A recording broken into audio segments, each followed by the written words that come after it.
Hello kids, welcome back to Kidzee channel. అందరూ ఎలా ఉన్నారు? ఈరోజు మనం ఒక మ్యాజిక్ నేర్చుకుందాం, ఓకేనా? తెలుగులో మనకి అమ్మ, నాన్న, అక్క లాంటి పదాలు ఉన్నాయి కదా.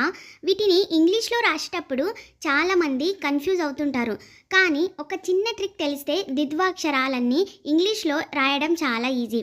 అది ఎలాగో ఈ వీడియోలో క్లియర్గా నేర్చుకుందాం, ఓకేనా? ఇంకెందుకు ఆలస్యం, మీరు రెడీ కదా? Let's start the video.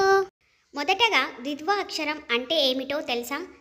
నేను చెప్తాను, వినండి. ఇప్పుడు ఏదైనా ఒక అక్షరం కింద మళ్ళీ అదే అక్షరం ఒత్తుగా వస్తే దాన్నే ద్విత్వాక్షరం అంటాం. అంటే ఒక అక్షరానికి అదే అక్షరం తోడవుతుందన్నమాట. ఇప్పుడు కొన్ని ఎగ్జాంపుల్ నేను చూపిస్తాను, ఓకేనా? ఇంగ్లీష్లో ద్విత్వాక్షరాలు గల పదాలు రాసేటప్పుడు మీరు చేయాల్సింది ఒకటే, ఆ అక్షరం యొక్క ఇంగ్లీష్ లెటర్ని 2 సార్లు రాయాలి. ఉదాహరణకి కాని ఇంగ్లీష్లో కే అంటాం కదా, మరి కా కింద కావొత్తు వస్తే కేకే అని రాయాలి. అంతే, సింపుల్. ఇక్కడ అమ్మ పదాన్ని ఒకసారి చూడండి. అమ్మలో ఏముంది? మా కింద మా ఒత్తు ఉంది.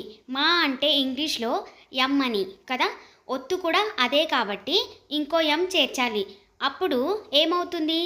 ఏ ఎం ఎం ఏ, అమ్మ. చూసారా, ఇక్కడ 2 ఎంలు వచ్చాయి. ఇప్పుడు ఇంకొక ఎగ్జాంపుల్ చూద్దాం. అక్క. అక్కలో ఏముంది? అక్కలో కా కింద కావొత్తు ఉంది. కా అంటే కే కాబట్టి మనం 2 కేలు వాడాలి. ఏ కేకే, ఏ ఈజ్ఈక్వల్ టు అక్క. ఓకే, ఇప్పుడు నెక్స్ట్ ఎగ్జాంపుల్ చూద్దాము. ఇక్కడ ఏముంది? నాన్న.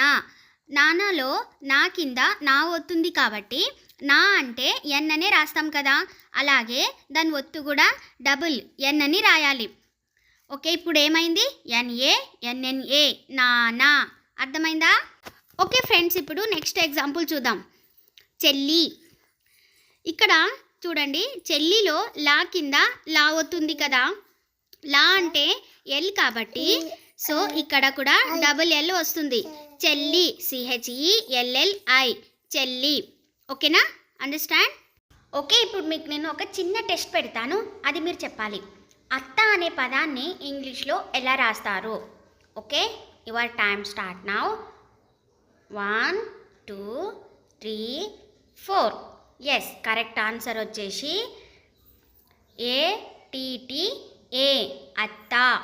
ఎందుకంటే తా అంటే టీ కాబట్టి ఒత్తు కూడా తా ఒత్తుంది కాబట్టి టీనే వస్తుంది, అందుకే అత్త, డబల్ టీ.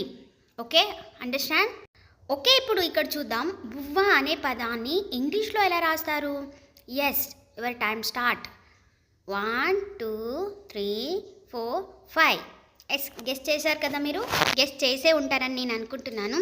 బువ్వ అనే పదాన్ని ఇంగ్లీష్లో BUVVA లాగా రాస్తారు. ఎందుకంటే వా అంటే వి కాబట్టి వత్తు కూడా వావొత్తు ఉంది కాబట్టి ఇంకొక వి రాయాలి. విని 2 సార్లు రాయాలి. ఓకే, అర్థమైంది కదా? చూసారు కదా ఫ్రెండ్స్, ఏ అక్షరానికైనా అదే ఒత్తు వచ్చినప్పుడు ఇంగ్లీష్లో ఆ లెటర్ని డబుల్ చేస్తే చాలు. ఇలాంటి మరిన్ని ఇంట్రెస్టింగ్ విషయాల కోసం మా ఛానల్ని ఫాలో అవ్వండి. ఈ వీడియో మీకు నచ్చితే లైక్ చేయండి, మీ ఫ్రెండ్స్కి కూడా షేర్ చేయండి. Thank you. నెక్స్ట్ వీడియోలో మళ్ళీ కలుద్దాం. Bye bye.